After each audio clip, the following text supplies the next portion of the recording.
between John Torrez and Michael Swailes. You've got Blue Red Miracles against, oops, all spells. That is a lot of rest in pieces in his sideboard. Yeah? Yeah, There are three. That is dangerous news for John Torrez. Actually, I played against Michael in the Seattle Open when I played earlier this year when you and Peacefully were doing coverage. Yeah. And he was playing Miracles then, he's playing Miracles now, and he is passing the turn back. Now, I take a look at a hand here. Swailes does have a Spell Pierce, and here's a Gataxian Probe. So John Torrez wants to see this hand, and he's going to see a Plains. There it makes no sense. He's Divining Top, a Spell Pierce, a Counterbalance, and I believe in Entreat the Angels. It may be a Terminus, but either way, that white card does not matter very much. So the big question here is, Torrez, can you go off through a Spell Pierce? Yeah, I mean, what do you think of this not playing Sensei's Divining Top on turn 1 so as to, you know, just be as careful as possible? I have to imagine that you're supposed to leave a Spell Pierce here. I have to believe that that's the right play. Well, yeah, I mean, you just die on turn 1 too often otherwise. You know, you want to be able to counter a Dark Ritual if it comes to that. This is a Lotus Petal.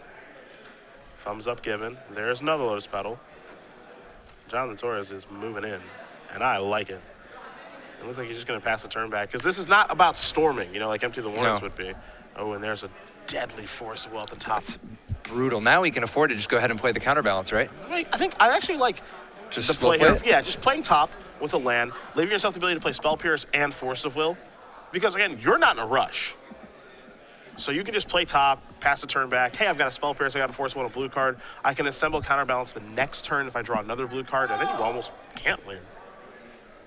Absolutely. So Torrez stockpiling mana. Does he actually does he have a win the game type of card? A Baluster Spy or an Undercity Informer? It doesn't look like he has it in his hand right now. I wonder how resilient this deck is. I think of Oops All Spells, I think of a deck that does not have any resiliency, but he's going to cast a Lotus Petal. This is going to be a Cabal Therapy. That's a little resiliency. It's got sort two of. those. It's got two of those in his deck. How many does it take? I think it only takes one. Yeah. One for you, one for me. Yeah. If he has to discard part of his combo. Michael giving this some real thought on it, maybe if he wants to counter this or not. And the name is Counterbalance. So you see a Force of Will and a Spell Pierce along with the Terminus. See, I don't know. I kind of like just spell piercing that. You think so? Don't let him know you have the Force of Will. And why not? I mean, he could always just name Spell Pierce. So you might as well. Well, Torrez is going to be treading pretty carefully now. Although, I don't know. I guess if you Spell Pierce it, then a Dark Ritual lets you pay, and then you get the Cabal Therapy anyway.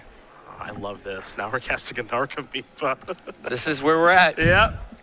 AKA the backup plan. And we're going to flash back the Cabal Therapy on the Narcomoeba. Yeah. You gotta Spell Pierce this, right? Or you just figure it doesn't matter at this point? Like, even if he takes the Force of Will, you don't care? I think you do Spell Pierce this because you'd rather have Force of Will. Well, and then spin into a blue card. Because you could always just spin. I was going to say, you could just top instead. You know? Yeah, yeah. And that is a volcanic island. So let's see what Michael wants to do. He could spin, he could pierce, he could Force of Will removing Spell Pierce, but I think that third one is something he's not going to do in this situation. Not 100% positive, of course, but I would be surprised if that's the decision he makes. Of course, when we do have updates for you guys in other matches, we will let you know. James Wynn, Mark Mayer, Charlotte's Bug versus Bug Control, Brad Rutherford, Christopher Wessel, Sneak and Show versus Combo Elves, and last but certainly not least, Neil Henley, Bullet Red Delver versus Zachary Murray playing Jund. As Michael Swailes is deciding exactly what he does want to do here. Taking some real thought before maybe just letting this resolve. Now he's going to take Spell Pierce. Does in fact take the Spell Pierce. I was going to say, I would be very surprised if there's some way for Torrez to go off in there. We're going to spin the top. The top cards here are an Island, a Tundra, and a Counterbalance. Counterbalance, absolutely backbreaking in this spot. Yep. Exactly what he was looking for. And it looks like he's going to place that on top.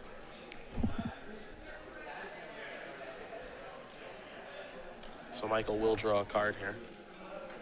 So what do you think? Do you just run the Counterbalance out? Yeah, I think it's probably for safe the best. at this point, right? Yeah, I think it's for the best. Yeah, because, I mean, even just blind, it does so much, but this removes so much of Torrez's counterplay. Yeah. That's hard for John to overcome this, I believe.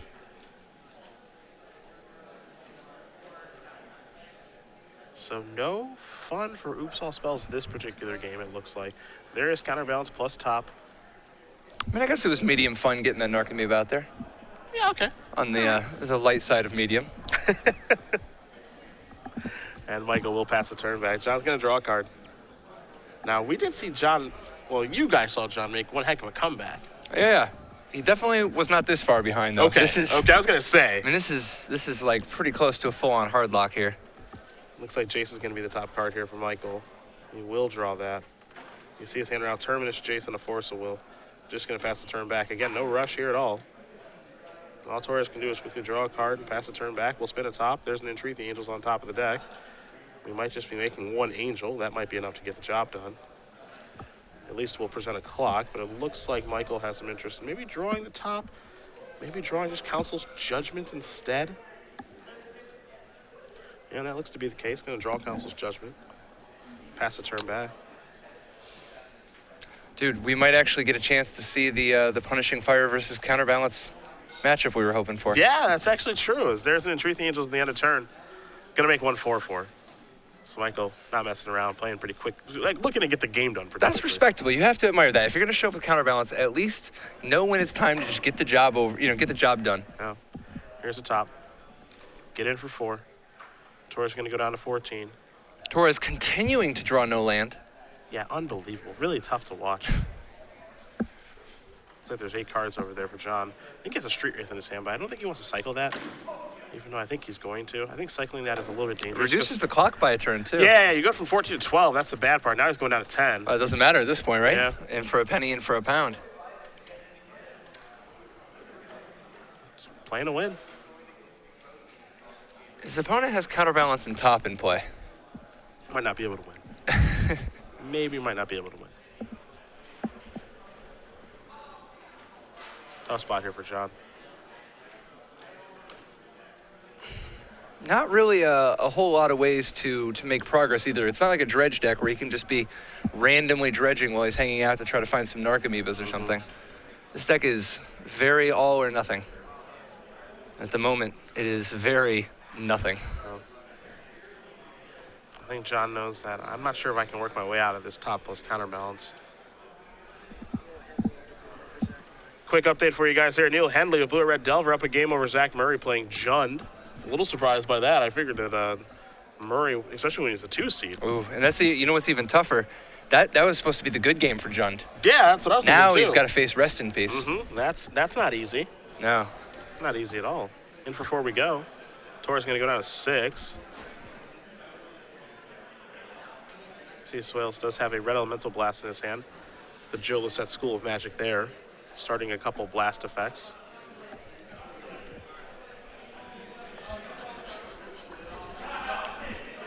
Torrez just draws a card, gonna ponder some things. We're gonna spin the top one more time, as John's gonna be discarding here in just a moment. And he will discard a Laboratory Maniac. Yeah. And the information doesn't matter in this game. I mean, obviously, both players have access to each other's lists. Torrez, his last turn, does he have anything to make a legitimate go at it? Yeah, the draw was Bridge from Below. I can't imagine that changes too much. I think this is a situation where he says, I'm going to try by casting a Summoner's Pack. So let's see what happens. This is how it starts. But I want to see how it finishes. That's what I want to see. I don't want to see it start. I want to see it finish. Michael considering maybe countering this with Force Will plus blue card, or just using Counterbalance if he wants to spin or not. Do I even care about Summoner's Pack? What can you even search up with Summoner's Pack? Elvish Spirit Guide, Wild Canter, Tinderwall. None of those are all that impressive. Yeah, I got to imagine it's Elvish Spirit Guide. You know, he's just got to start. The hope being that if he just has enough Spirit Guides, that he can potentially try to cast something that costs 3 or 4 and have Counterbalance not able to stop it. Well, the Summoner's Pact does resolve. No Spirit Guide does go to the grip, so there's a starter as far as mana is concerned.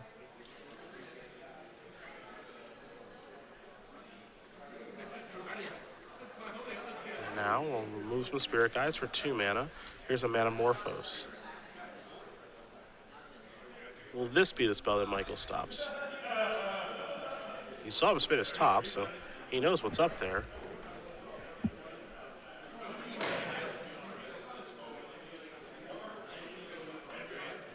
He's giving this some sincere thought as well. He says, that's fine. You can have your mana. Take a draw. You have to imagine black mana is involved here. There's another Metamorphose. Yeah, black and green were the colors that were added with that first Metamorphose. So he's not going to try to counter the first. You have to imagine he's not going to try to counter the second. Well, maybe he is. Maybe. This is where he makes his move. Yeah, he sacrifices his fetch land. So he says, enough is enough. Gonna go grab a Tundra. See if he can find a 2 on top of his deck with the top. It is actually possible for Michael to brick completely with a top here. It's unlikely, of course. Take a look. A Swords of Endilion Click and a Flooded Shroud. So he does have 0, 1, and 3 on lock. Yeah, it doesn't have 2. Cabal Ritual would be very, very important here. Yep. He says that's fine. So now Metamorphose will resolve again. We'll figure out what mana it's going to be. It's going to be black and green again. Now another Metamorphose. Probably black and green again. Now there's Cabal Ritual. There is the Cabal Ritual that we talked about. But if he doesn't have, he doesn't have anything to use the mana on, so we are on to game 2. John Torrez is going to concede this game. Michael Swailes is going to win game number 1. Blue Red Miracles up a game over Oops All Spells, and we will turn our attention to the sideboard in just a moment, but it is trivia time. Absolutely. I will have the rules here as we do bring it back to the booth. Mr. Chapin will have the question. Of course, 3-month giveaway is where we're at in our quarterfinals. Get your Twitters ready at SCG Live, so you should be following hashtag SCG Premium with your answer to Patrick's question. Again, we will announce the winner at the conclusion of our quarterfinal round. So it is about accuracy, not speed, and as usual, all contest here on SCG Live are at the sole discretion of Star City Games. Twitch is in no way affiliated with our contest giveaways, even though we do love you. And I'm wearing a purple shirt because your logo is purple. Patrick, the question. What Magic the Gathering Hall of Famer top-aided a record 8th Grand Prix in one season this weekend? Got his 8th Grand Prix top 8 in one season, despite the 5 cap. Yeah. Tweet the name. Yeah, absolutely. That's just coming out, Tweet at us the name of this Magic the Gathering Hall of Famer who got the top-aided the Grand Prix in DC this weekend at SCG Live, hashtag SCG Premium. You can win 3 months of premium and, get lucky. Yeah, we'll also win the conclusion of our quarterfinal round. We'll take a look at this match now in our sideboards here. Miracles has a lot of options, but Torrez is more fun. You've got 4 Goblin Charbelchers, 4 Lion's Eye Diamond, a Tinderwall, 3 Pact Negation, and 3 copies of Spoils of the Vault. We could see him go towards the Belcher plan and just put a high density of ways to be able to win on turn number 1. Tinderwall does help facilitate that as well, and Pact Negation does allow a little bit of protection. The thing I'm most interested in is when does John actually want Spoils of the Vault? I guess he could Spoils for Pact or some sort of win condition sometimes, but... Oh yeah, this is actually a pretty crucial sideboard for Torrez just because he knows that he's up against 3 Rest in Pieces. 3 Rest in Peace is going to be real tough to beat with just the graveyard combo, so he has no way of getting rid of it. Yep. So he's definitely going to be boarding in the Charbelcher plan. On the other side of things, we see an Instant Static Caster, Sulfur Elemental, 3 Rest in Peace, 2 Flusterstorm, a Pyroblast, 1 Elemental Blast, 2 Wear and Tear, Venture Shaper Savant, a Council's Judgment, and 2 Supreme Verdict. We know Rest in Peace is coming in. What else do we think? Probably just a little bit of cheap interaction, there's not really a lot that he could possibly want. I mean, Flusterstorm is totally fine. Being able to Flusterstorm a Dark Ritual is a totally legitimate plan. But beyond that, not really a lot. Mostly just the Flusterstorm. Wear and Tear is actually respectable as a form of artifact removal. Just going after his Moxes, his Lion's Eye Diamond, in some strange circumstances, possibly even the Belcher itself. So I think mostly just Rest in Peace, Flusterstorm, and Wear Tear. Well, on the other side, Torrez, I think he's just shuffling all 15 in. Yeah. It's basically the same sideboard plan he has against everybody. Yeah, fair enough. We do have a quick update, as I did tell you guys a little bit earlier. Neil Henley up a game here over Zachary Murray. Blue Red Delver up a game over Jund. Our other matches still doing battle, it looks like. And I do take that back. James Wynn, our #1 overall seed, Grand Prix, Seattle-Tacoma top 8 competitor a couple years back. wins game number 1 with Charlotte's Bug over Mark Mayer playing Bug Control. Not Bug Delver, Bug Control. Yeah, no, I think that the Shardless Bugs, Ancestral Visions are definitely going to be challenging. Can we get that card unbanned in Modern? Come on. Dear God, I hope not.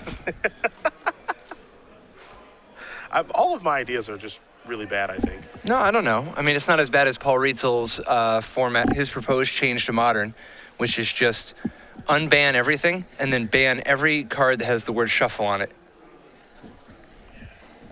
All right. Conveniently, Chrome Mox, Cranial Plating, Skull Clamp, the Artifact Lands, Mox Opal. I guess you wouldn't want Chrome Mox, but Mox Opal. None of them have the word shuffle. Thoughtcast, Artifact Lands. No, I think Skull Clamp is a very, very real problem. Hypergenesis in Living End, you know. Don't say Hypergenesis and Living End like they're the same thing. Hypergenesis is just, approximately 8 times better than Living End.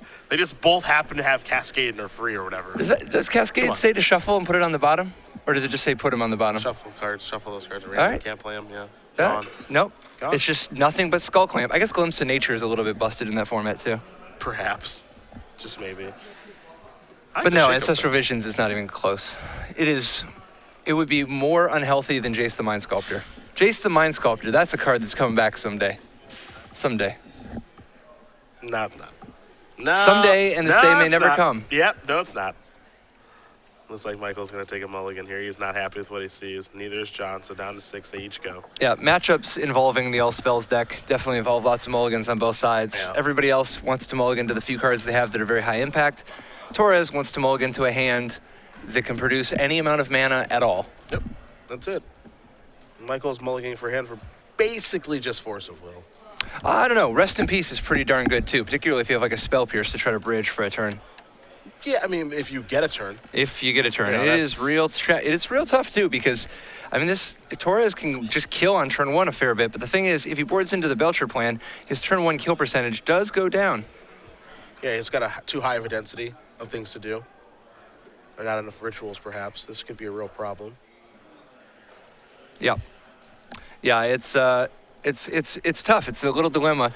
Do you just stay all in on turn 1 kills, knowing that that if your opponent plays a 2-mana spell, you cannot win? Mm-hmm. Or do you slow down, try to win through the 2-mana card, but risk giving your opponent chances to draw more of their interactive pieces? John mulliganing very, very quickly. Michael keeping. Look at that poker face. Just a shrug, look at the hand. Yeah, sure. Oh, yeah. Sure, I've got Force of Will and blue card, whatever. It's fine. Yeah, and it's dangerous because this All Spells deck doesn't mulligan super great. I mean, it's okay. It's just that it needs a critical mass of cards to be able to play anything. It can't really survive on a small number of cards. Yeah, mulligan at 5 with this kind of deck, it's almost impossible to go off, I think. I think if John keeps, I believe his first turn will just be like, keep, go. Well, there's also, I mean, there is always the possibility of, like, if you just do, like a Lotus Petal, 2 Dark Rituals, and a Spy, you win. Lotus Petal, man, that'd be a good hand. Oh, yeah. Oh, yeah.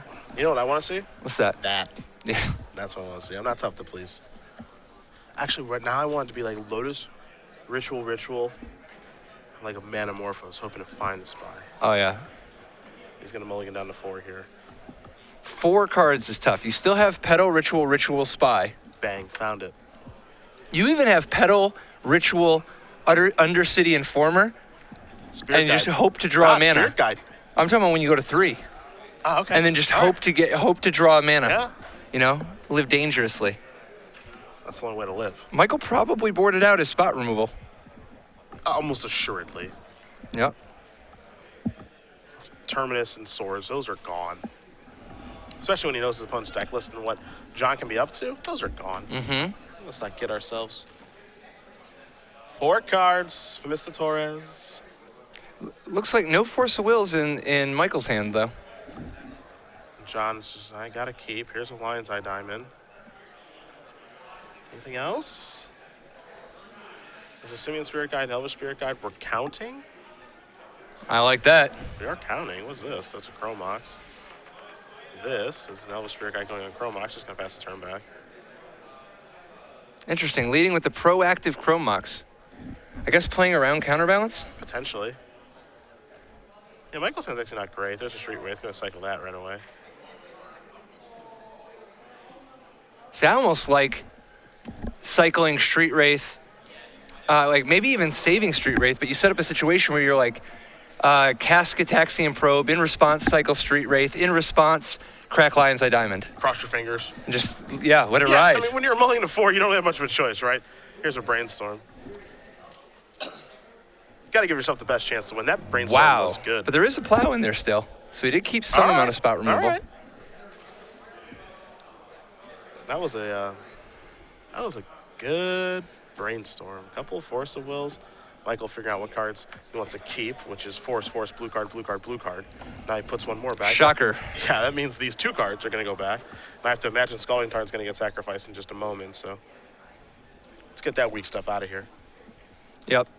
The best Torrez I think is hoping for is just, you know, he can't really play through 2 Force of Wills, but I guess if he knew he was up against 2 Force of Wills, I think he'd want to be on the beatdown plan. But without that information, I think realistically he's just trying to assemble 4 mana, you know, or 3 mana even. You know, 1 more mana and an Undercity Informer, and at least he's got, you know, he's got a card he can play. This all-spell deck is very, very vulnerable to itself, in addition to being vulnerable to Counterbalance, Force of Will, and half a dozen other cards in Michael's deck. Yeah. You said it right when we were reviewing it. This might be the worst matchup for him. Oh, yeah. It really, really might be. Yeah. No, the only thing worse than this is, like, if you play against a Helmline deck, like, if you play against some deck that has, like, just, you know, Helm of Obedience and then 4 Leyline of the Voids and 4 Rest in Pieces. Yeah. Sure. That could be worse. Yeah, that's the one. That one's tough. When Dilly clicks on the look at a hand of 2 Simian Spirit Guides, a Dark Ritual, and a Summoner's Pact, and Michael says, yeah. Yeah, you can, I guess you can keep those cards. Those sure are some cards. Yeah. That's a real motley crew you've put together. There's a lot of Vendilion Click with Disdain these days in Legacy. That's actually what I like about it. You look at your hand, they're just kind of smug.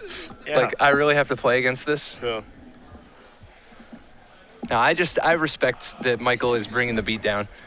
This is the 2nd game in a row where he's got counterbalance, but instead of dinking around, he's putting down a flying clock and is like, you know what, let's make some progress. Let's move this forward. Wow. Neil Henley. Wow.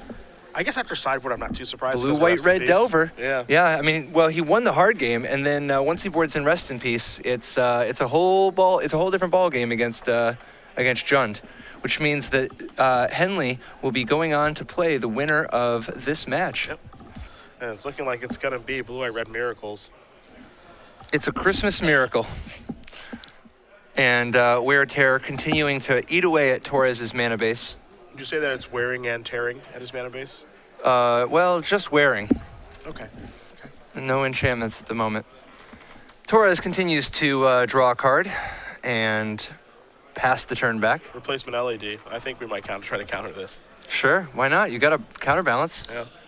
And he will successfully put a land back on top of his deck. Counterbalance is real tough to fight through for Torrez. Yeah, Caracas is the reveal.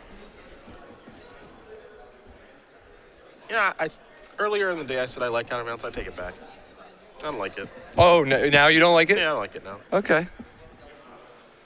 You know what's sweet with counterbalance? Oh. Fairy Harbinger.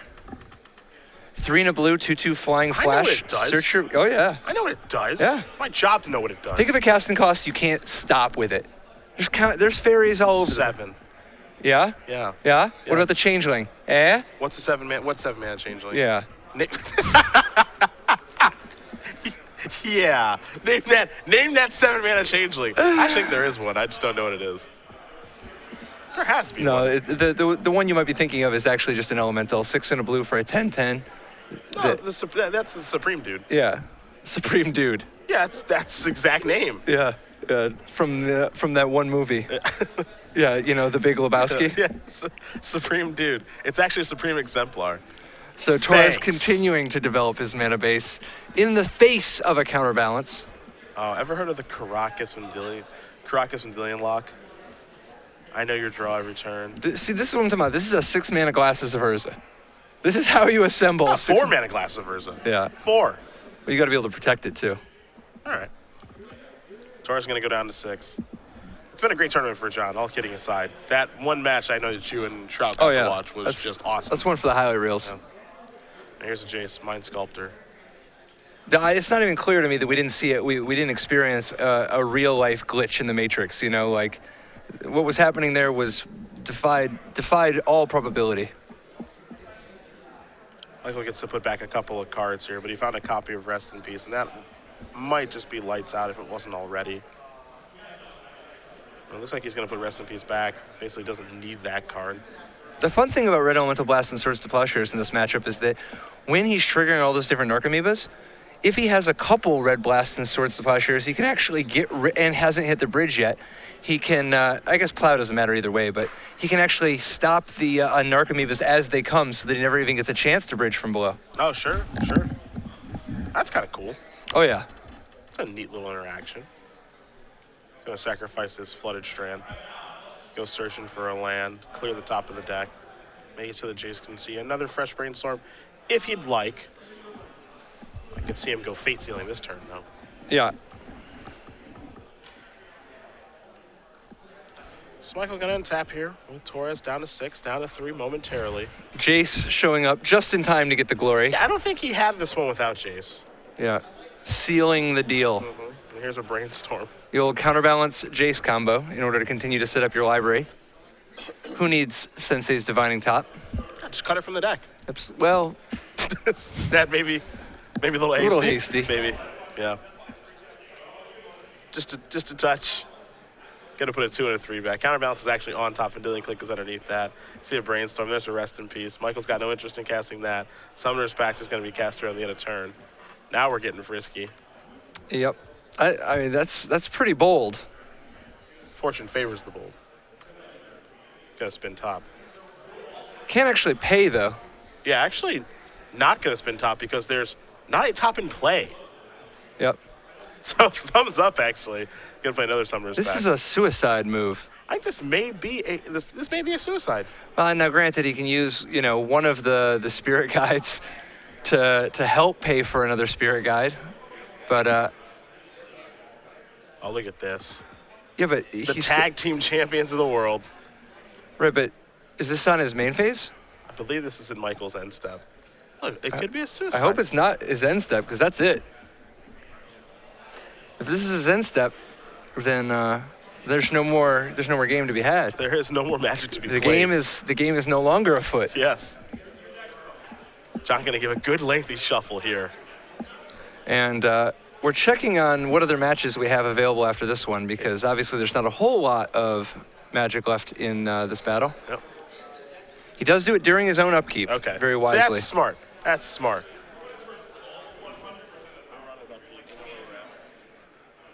There's the Canter. Powerful. Oh yeah, I like it. Powerful card. Yeah, that's gangster. I want a PTQ with that card in my limited deck. Sick brags. It was really bad, Okay. but I like that card. That card should get more play. I said it, and I mean it. All right, here we have the mana. What is Going it? for What it. is it?